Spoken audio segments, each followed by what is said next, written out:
ওলি আল্লাহদের অনেক দোয়া আমার পিছনে আছে। বিশ্বাস হয় আপনাদের? সিলেট, ওসমানীনগর, গোয়ালা বাজার, হযরত শাহজালাল রহমতুল্লাহ আলাইহি ফাজিল মাদ্রাসা, বামনগঞ্জ, আল্লামা সাহেব কামলা ফুলতলি রহমতুল্লাহ আলাইহি 2001 সালে, বুঝছেন, 2001 সালে, আজকে কত বছর হিসেবে? 21 বছর। এই 21 বছর আগে শাহজালাল মাদ্রাসায় আমি ওয়াজ করতেছি, রোডের পাশে। হুজুরে আসছে রাত্রে, তখন প্রায় 11টা, সাড়ে 11টা বাজে। হুজুরে আসলে, সাহাব আসলে আর কি বসে থাকার ক্ষমতা কেন আছে? আমরা তো এত বেয়াদব না। হুজুর আসছে, হুজুরে গাড়িটা থামাইয়া কতক্ষণ ও আসছে। এই হিসেবে আরো 21 বছর আগে একটু জোয়ানা ছিল, আওয়াজ তো আরো একটু তেজ বেশি আছে, কি বলে? তো হুজুরে কতক্ষণ গাড়ি থামাই আওয়াজ শুনছি। এবার স্টেজে আইসে তো স্লোগান দিচ্ছে, হুজুর ইস্তেকবাল জানিয়েছে, আমি জানিয়ে গেছি, ছাড়িয়ে দিচ্ছি। আল্লাহর ওলি আমার এইভাবে হাতে ধরিয়া টান দিয়া বসাইছে। বসে বললেন যে তুমি ওয়াজ করো, আমি একটু শুনি, তুমি কথা বলো, আমি শুনতেছি, আমি এতক্ষণ শুনছি রোডে দাঁড়িয়ে, তুমি আর একটু বলো। তখন আমার বিষয়টা ছিল মদ জুয়ার উপরে আলোচনা করার জন্য, আর এর দিনের ফজিলতের উপরে আলোচনা করার জন্য। তো কথা শেষ হয়ে গেছে, রায়ু ভাই হুজুরে যে বসা, কথা কি আর আগিয়ে নিয়ে আসে? যত বড়ই হোক আল্লাহ নবী পাশে আমার কথা কি আসে? ডর এতটা কাম আছে। তো শেষে হুজুরে আমার বুকের মধ্যে আল্লাহ নবী এইভাবে বসে যেত, বাবা তুমি আসবা, তুমি আসবা। এরকম আল্লাহর অসংখ্য ওলিদের দোয়া, ওলিদের দোয়া, ওস্তাদের দোয়া, পিতামাতার দোয়া, সমাজের মুরব্বীদের দোয়া যার পিছনে নাই, সে হাজারো চেষ্টা করলো আগাইতে পারত না। কথা ঠিক কিনা?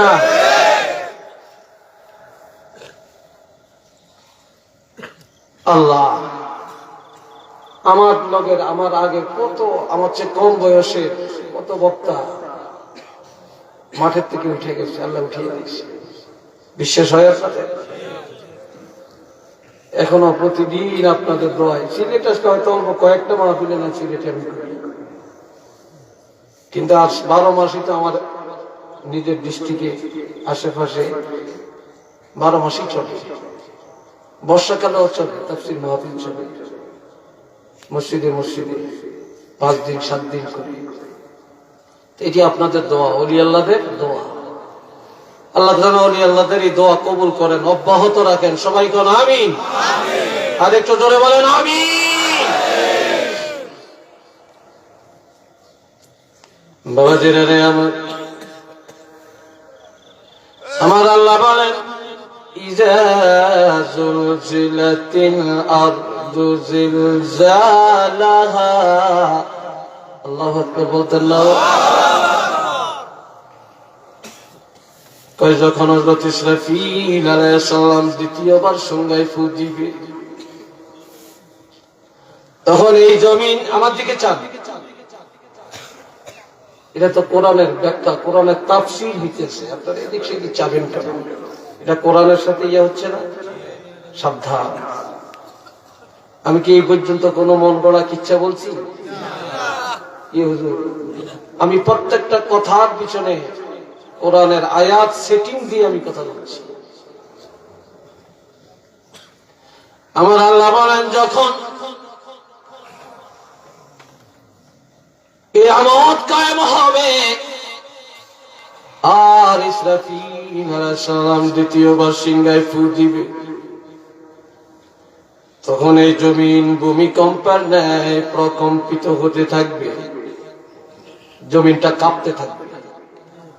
ভূমিকম্প জমিন, এই জমিন কাঁপতে কাঁপতে এই জমিন ফেটে যাবে। وأخرجت الأرض أثقالها যত মাখলুক সব মাটির গর্বে, এটা মাটির বোঝা। এই বোঝা মাথা তুলছে, এটা বোঝা না মনে করেন। এখন বোঝাটা যখন আপনি ফালাইছেন, এখন মাথার বোঝাটা পাতলা হয়েছে নি? পাতলা হয়েছে। দুনিয়ার যত মাখলুক আছে সব মাটি মাথায় তুইরা বুকি নিয়ে মাটি দাঁড়িয়ে রয়েছে, ঠিক কিনা? এটা মাটির বোঝা। এখন আমার আল্লাহ বলেন وأخرجت الأرض أثقالها, সেদিন মাটি আর কিছু ধরে রাখবে না, সেদিন একটা একটা করে মাটি তার বোঝাগুলি সব বাহিরে ফেলে দিবে। মায়ের গর্ভের বাচ্চা মার জন্য একটা বোঝা, ঠিক না ভাই? এটা বড় বোঝা। বাচ্চা মায়ের গর্ভে থাকলে মা চলতে ফিরতে উঠতে বসতে খাইতে মায়ের অনেক কষ্ট হয়। যেদিন প্রসব হয়ে যায় সেদিন মায়ের বোঝাটা পাতলা হয়ে যায়, ঠিক না? এই জন্য আমার আল্লাহ বলেন وَأَخْرَجَتِ الْأَرْضُ أَثْقَالَهَا, সেদিন জমিন তার বোঝাগুলো সব বাহিরে ফেলে দিবে, কিছু আর জমিনে থাকবে না রে। আর মানুষগুলি যখন দাঁড়াবে এই মাটির উপরে উঠবে, وَقَالَ الْإِنسَانُ مَا لَهَا,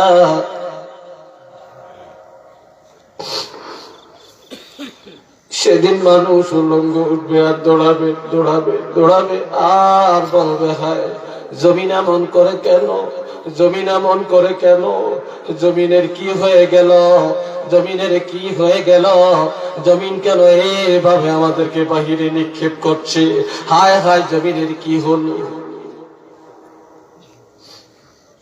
এটা বলবে আর দৌড়াবে। তবে বাবাজিরা আমার আল্লাহ বলেন ইয়াউমাইযিন তুহাদ্দিসু আখবারাহা,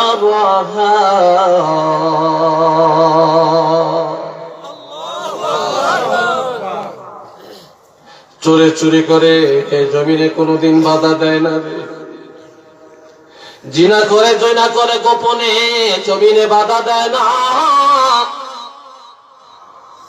জুয়া করে জুয়া খেলায় টিলার উপরে উঠে জমিনে বাধা দেয় না,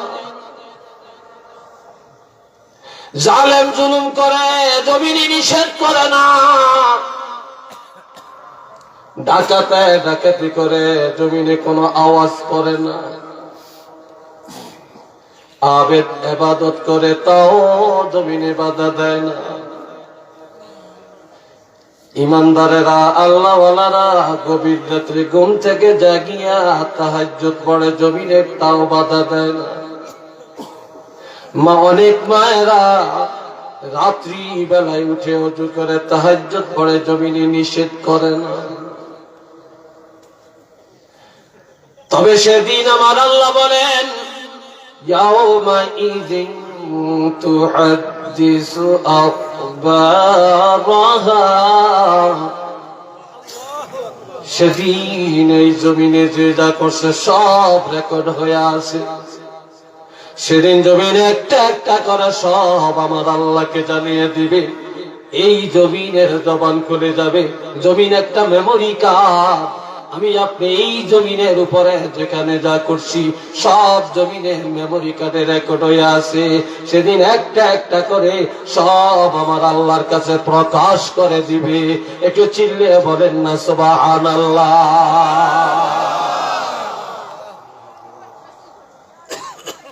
এই কথা বলে কি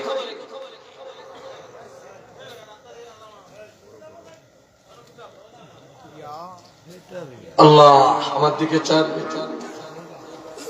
বিআন্না রাব্বাকা আওহা লাহা, আল্লাহু আকবার বলেন না। সেদিন আমার আল্লাহ জমিনকে অর্ডার দিবে, আওহালাহা, এর অর্থ হুকুম করা, অর্ডার দেওয়া। আল্লাহ জমিনের অর্ডার দেবে, জমিন রে, এরে জমিন, আজকে কোনো কিছু আর গোপন রাখিও না।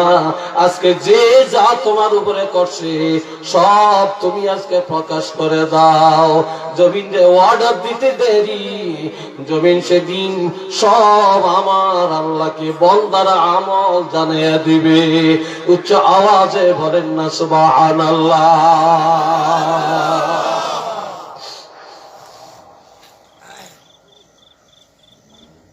আমার আল্লাহ আরো বলেন, ইয়াউমাইযিন ইয়াসদুরুন নাসু আশতাতা,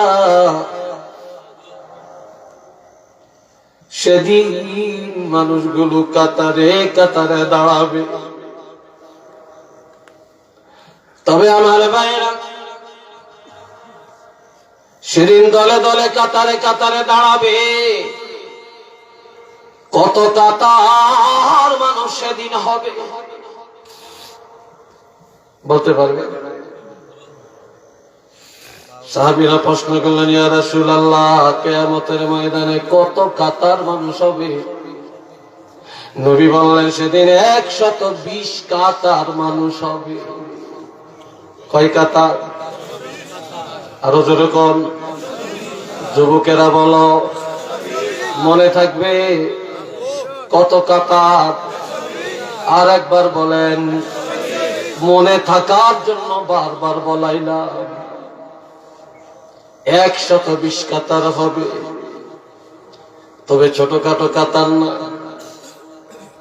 সেই এক কাতারে কত লাখ, কত কোটি, কত মিলিয়ন, কত ট্রিলিয়ন, কত বিলিয়ন মানুষ, এটার হিসাব করা যাবে না। এইভাবে 120 কাতার হবে। সাহাবীরা বলেন, ইয়া রাসূলুল্লাহ, কিয়ামতের ময়দানে 120 কাতারের মধ্যে আপনার উম্মত হবে কত কাতার? তখন আমার নবী বললেন, সাহাবীরা রে, 120 কাতারের মধ্যে আমি রহমাতুল লিল আলামিনের উম্মত হবে 80 কাতার।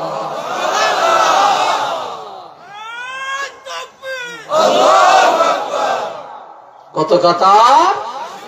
120 কাতারের মধ্যে আমার উম্মত হবে 80 কাতার, অর্থাৎ 3 ভাগের 2 ভাগ, 2/3।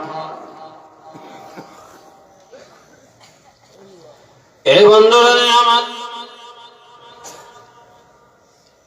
সেদিন এইভাবে মানুষ দলে দলে কাতারে কাতারে দাঁড়াবে। কারণটা কি? এখানে একটা ব্যানার আছে, দেখছেন নি আপনারা? আসেনি? সেখানে বসে বসে দেখা যায়, পড়া যায়। এইভাবে আমার আল্লাহ বলেন, ওয়া কুল্লা শাইইন আহসাইনাহু কিতাবা। আমি আল্লাহ প্রত্যেকের আমলের একটা ডায়েরি নিজের হাতে তৈরি করে রাখছি। সবগুলি আমল একটা কিতাব আকারে সাজিয়ে রাখতেছি। সেদিন প্রত্যেকের আমলের ডায়েরি, আমলের ব্যানার এইভাবে সামনে সাজিয়ে রাখা হবে। আর আমার আল্লাহ বলেন, লিয়ুরাউ আমালাহুম, প্রত্যেকটা মানুষ যেন তাদের আমল নিজের চোখে নিজেরা দেখতে পারে। সেদিন কেউ যেন আমার আল্লাহরে দোষী করতে না পারে। যারা বেহেশতে যাবে কেন যাবে এটাও দেখবে, আর যারা জাহান্নামে যাবে কেন যাবে এটাও তাদের চোখে তারা দেখিয়ে নিতে পারবে। একটু চিল্লিয়ে বলেন না সুবহানাল্লাহ। সেদিন কেউ বলতে পারবে না যে আল্লাহ আমার উপর জুলুম করছে, বিনা অপরাধে আমার জাহান্নামে দিতে। এই কথা বলার ক্ষমতা কারো থাকবে না।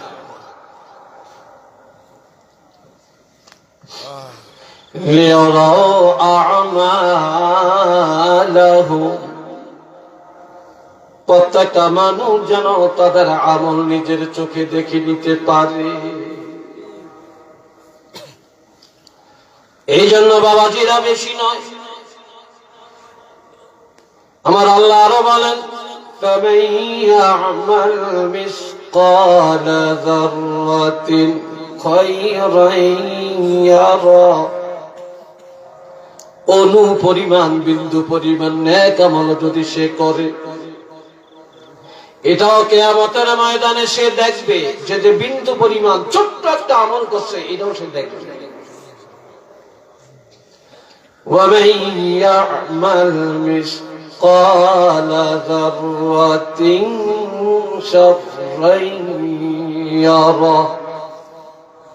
বিন্দু পরিমাণ গুনাহ যদি সে করে, এটাও তার চোখে সে দেখবে। এই জন্য আমরা সিদ্ধান্ত নেই, আসেন এই জীবনে যতদিন আমরা বাঁচব, ইচ্ছা করে একটা নেক আমল ছাড়ব না, আর ইচ্ছা করে কোনদিন একটা গুনাহ করব না। বলেন, একটা নেক আমল ছাড়ব না, একটা গুনাহ করব না। সবাই বলেন, একটা নেক আমল ছাড়ব না, আর একটা গুনাহ ইচ্ছা করে করব না। রাজি কিনা? রাজি আছেন? একটা নেক আমল ছাড়তাম না, একটা গুনার কাছে যাইতাম না। এই সিদ্ধান্ত যদি অটুট থাকতে পারেন, জান্নাতের দরজা খোলা। একটু চিল্লিয়ে বলেন না সুবহানাল্লাহ।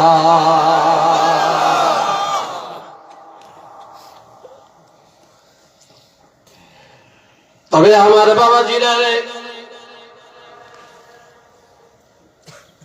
ইমানদার মুত্তাকিনের জন্য সেদিন আল্লাহর দরবারে আছে পুরস্কার। কি আছে? চিল্লিয়ে বলেন না, কি আছে? পুরস্কার আছে। ইন্না আকরামাকুম ইনদাল্লাহি আতকাকুম। নেতার দাম আল্লাহর কাছে নাই, ওদের দাম আল্লাহর কাছে নাই। কে চেয়ারম্যান, কে মেম্বার, কে এমপি, কে মন্ত্রী, কে এসপি, কে ডিসি, কে আইজিপি, কে কমিশনার, কে আর্মি প্রধান, কে পুলিশ প্রধান, কে বিডিআর প্রধান, কে রাষ্ট্রপ্রধান, কে বড় হুজুর, কে ছোট হুজুর, এই পরিচয় আল্লাহর কাছে নাই। সেদিনের পরিচয় একমাত্র কার তাকওয়া বেশি, কে আল্লাহকে ভয় করছে বেশি, কার নেক আমল বেশি।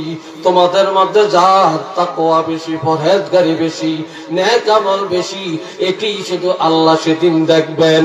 একটু চিল্লিয়ে বলেন না সুবহানাল্লাহ।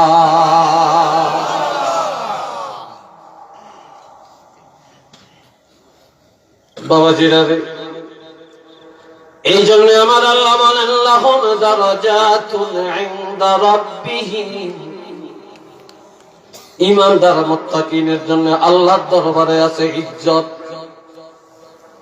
ইজ্জত মানে দিদার। সেদিন 50,000 বছর এই জমিনে দাঁড়ায় থাকা লাগবে রে। তবে দাঁড়ানোর জায়গাটা শুধু পাও রাখার মতো জায়গা বাগে পড়বে। এত বেশি লোক সেদিন দাঁড়াবে। সেদিন আর মানুষ এই জগতে মাটির উপরে ধরবে না। এই জায়গাটা ময়দানে হাসর হবে। এক কথায় সারা পৃথিবী ময়দানে হাসর হবে। এরপর মানুষ ধরবে না, আটবে না। এইবার আমার আল্লাহর কুদরতি হাত দিয়া তখন জমিনটারে এইভাবে দুই দিকে টান দিবে, তখন এই জমিন 10 ডবল বেড়ে যাবে। এরপরেও পাও রাখার মতো জায়গাটা ভাগে পড়বে। একটু চিল্লিয়ে বলেন না সুবহানাল্লাহ।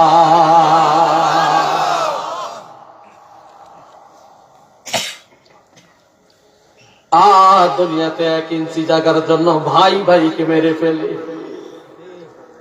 চাচা ভাতিজাকে মেরে ফেলে, প্রতিবেশী প্রতিবেশীর সাথে দুশমন, মামলা মোকদ্দমা, 10 টাকার জন্য জেল খাটায়, প্রতিশোধ নেয়।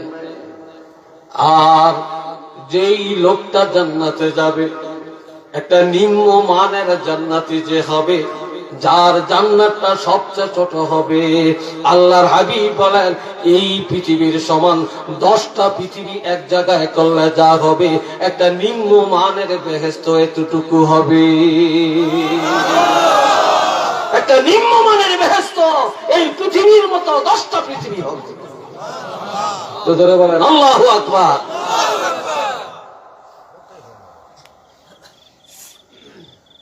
তো রাজি আছেন সেই দিনের পুঁজি তৈরি করে যাইতে রাজি আছেন? জোরে কোন আরেকটু চিল্লায়া বলেন নামাজটা পড়বেননি? তো জোরে কোন নামাজটা পড়বেননি? আরেকটু জোরে কোন না,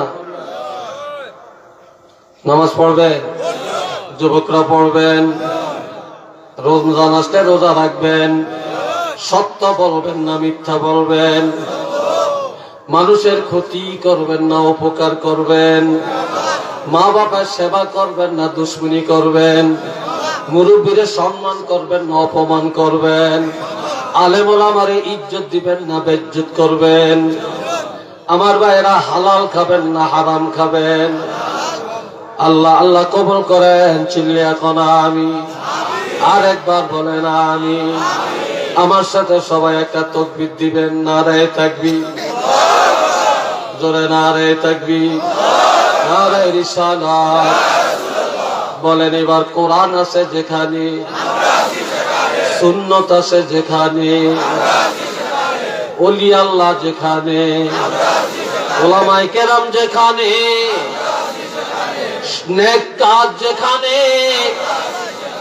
সুদ ঘোষ যেখানে, জুয়া খেলা যেখানে, গাঁজাখোর যেখানে, চুরি ডাকাতি যেখানে, আমরা নাই সেখানে। একটু চিল্লে বলেন না আমি, আর একবার বলেন আমি। আসেন ইয়া নবী